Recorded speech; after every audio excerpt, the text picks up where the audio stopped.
আসসালামু আলাইকুম viewers, Paltu the yellow parrot and other birds info চ্যানেলের পক্ষ থেকে সকলকে জানাই স্বাগতম।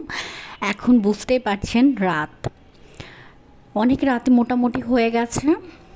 এখন শীতকাল তো একটু তাড়াতাড়ি সন্ধে হয়, 5:30টার মধ্যে ইনশাল্লাহ আজান হয়ে যায় মাগরিবের।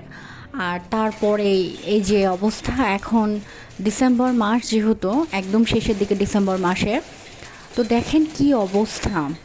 আজকে 28 তারিখ ডিসেম্বরের।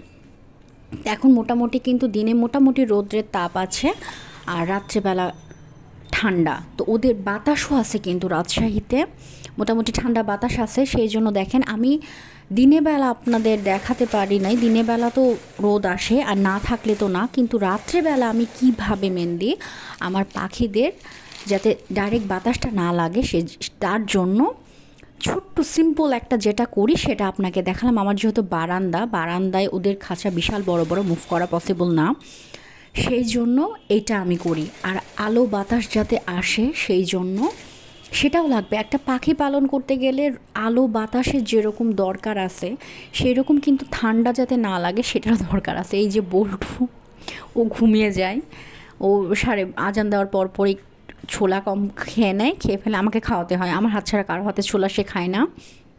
খুব আহ্লাদ হয়ে যাচ্ছে তার দিন দিন। তো খাওয়ার পর সে ঘুমিয়ে গেছিলো। এখন 8টা বাজে, আমার মনে হলো যে আমি আপনাদের সাথে একটু শেয়ার করলে ভিডিওটা, সেজন্য করলাম। এটা যারা পাখি পোষেন তাদের অবশ্যই উপকারে আসবে। আল্লাহ হাফেজ, থ্যাংকস ফর